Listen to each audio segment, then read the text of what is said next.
ePulse technology is ideal for utilities with concerns about their pipe infrastructure.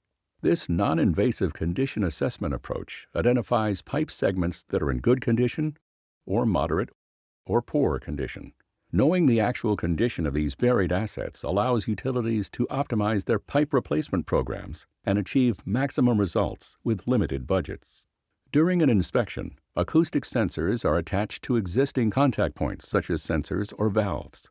Next, a sound is induced in the pipeline by flowing or tapping on a hydrant.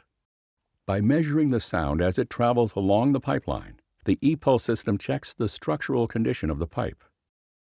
Each ePulse test provides the average wall thickness, the presence and location of leaks, the percentage degradation, and whether the section of pipe is in good, moderate, or poor condition.